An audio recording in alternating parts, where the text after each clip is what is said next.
What's up, everybody? It's Joe here with Joseph Blake Photography, and in today's video, we're going to be talking about the upcoming M4 Mac Mini from Apple and the significant changes that they're going to be making to it.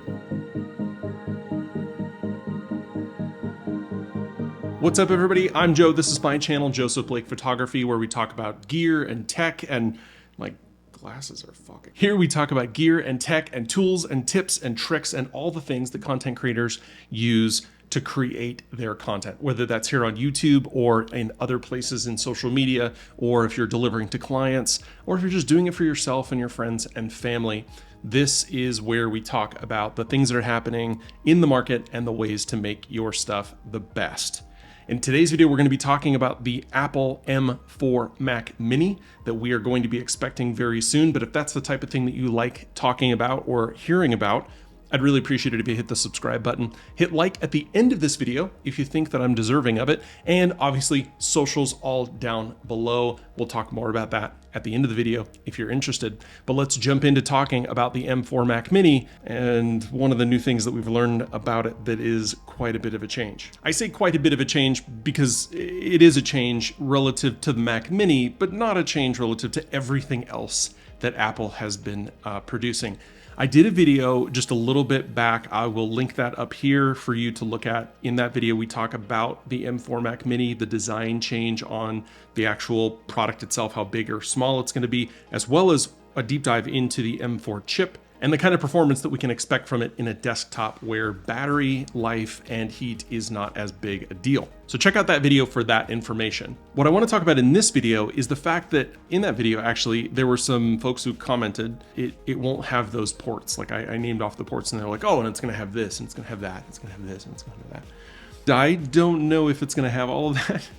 And the two ports specifically that I didn't mention, USB-A and HDMI ports. And I've left them off for a reason, because I wasn't 100% sure that we were going to get those ports. Since then, we've had additional information come out about the updated Mac Mini, which if you haven't watched that video, spoiler alert, it's going to be reduced down to the size of about an Apple TV, which is about yay big, right? I would go get you one, but it's in my entertainment center. If you're like me and you like an uncluttered desk, although I say that my desk is very cluttered right now, if you like an uncluttered desk or a clean environment where you can just tuck things away, which I'm sure is what Apple would really like, especially when you look at the marketing videos that we see or marketing photos that we see about the current Mac Mini, is that they want things to be clean and to be put away. What we're hearing now is that it will have an HDMI port, probably an HDMI 2.1 port, so you will be able to hook up at least one screen at, I think, probably 5K,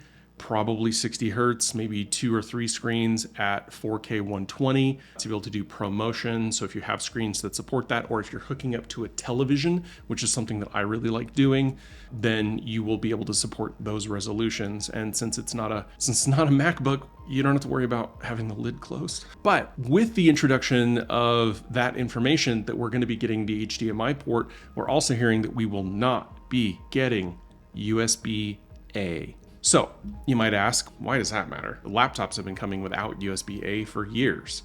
I think since the refresh that we got in 16, I think, we haven't had USB-A on our laptops. And even when they reintroduced ports back into the Pro models of the MacBooks, I have an M1 14-inch MacBook Pro right here on my desk. It doesn't have USB-A. It has 3 USB-C ports, an SD card slot, a MagSafe port, and HDMI 2.0. The iMac was refreshed. The physical design of the iMac was refreshed since the Apple Silicon era, and it doesn't have USB-A ports. It just doesn't have the need for it. So while there are some instances where USB-A ports do make sense for users, I think I would say the user that Apple has in mind for this particular device doesn't. This person is probably going to have a Bluetooth keyboard or mouse, or a Mac Bluetooth keyboard or mouse that they're going to buy, and they won't be hooking up a lot of external accessories. And so since there are a lot of external accessories, especially older accessories that are still using USB-A,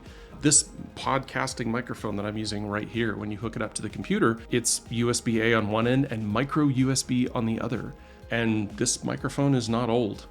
There are a lot of devices that you can still purchase that have USB-A, but USB-A isn't continuing in development, right? It ended at version 3. You're limited to, I think, 5 gigabits, but there are a lot of older USB 3 and USB 2 devices that people are using, external hard drives and accessories.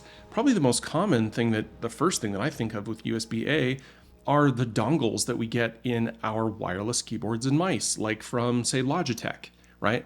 I love a good Logitech mouse and keyboard combo that comes with that little Unify receiver. They're easy to hook up. It's what I recommend whenever I've got a friend or family member or client who's asking, what should I buy? I say, you know what, go down to Sam's Club, go down to Costco, go to Walmart, get yourself a $40 USB-A connector and the Logitech combo kit. But all we're going to be getting on this thing is, at least in the original kind of M4 model, is going to be 3 of those USB-C ports. And we may get additional USB-C ports on the front as well as a headphone jack. Now, what we don't know is if the headphone jack is going to be on the back or the front, but we do know that there will be a HDMI port on the back. So what do you do if you're in the market for this thing and you're like, I want this tiny computer, right? This is definitely the upgrade that I'm looking for. Maybe you're still on Intel, but you're a desktop user. You don't need anything super powerful for productivity work or basic editing, because this thing will work perfectly fine for basic editing. So what do? You've got a couple of options, and it depends on the types of connectors that you're going to be using. One that I really like are these little tiny adapters here. These little guys here, they are little USB-C to USB-A connectors. Your mileage may vary. There's lots of them. I'll put a link down below to these, but I've got a handful of these. They're inexpensive and they work really well when you need to plug in a USB-A device directly into a USB-C port. The other option, and I normally have one of these in my bag almost all the time, is just a dongle dock. It's not exactly a dock because it's not very big, but it's a dongle that you can put. This is a 9-in-1, but this one has Ethernet, as well as 2 USB 3s and a USB 2, as well as 2 HDMIs, although your device does have to support 2 HDMI over USB-C, a USB-C charging pass-through and PD port, as well as an SD card and mini SD card reader. So this is a pretty feature-packed device and not super expensive. Again, I will link this down below. It's got a little spot where you can plug in the cable, so it's not all over the place. But this is super lightweight, and I normally always have this in my pack because you never know. But just looking at my desk right now, I've got USB-C, USB-C, microphone is USB-A, my tablet is USB-A. I think that's it. I think that's it for now.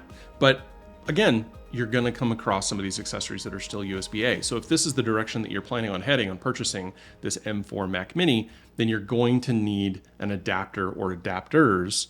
We may get some USB-A ports on the studio version, either because of just the physical size of the case and cost, as well as potentially the additional bandwidth necessary to add those ports. But more often than not, it's just going to be, hey, we figure we want to make this thing clean and sleek and small as possible. Users who want to buy this are not plugging in a lot of additional accessories. They've probably got a wireless keyboard and mouse. They're using Wi-Fi. That's it. It will have Ethernet, though I think, again, what they're figuring is that a lot of people are just going to have Wi-Fi in their house or their office, and that's it. And so that's how they're going to do all of their work. And they're assuming you're going to want one of these to get the rest of the job done. And as someone who operates now with a laptop that only had USB-C and HDMI. Before that, I had the Intel 16-inch version of the MacBook Pro that only had USB-C. There was nothing else on it. I just had the 4 USB-C ports. I did just fine. You got to carry a dongle with you. Now I don't really carry the dongle as much because it has the HDMI and the SD card, so not as big a deal.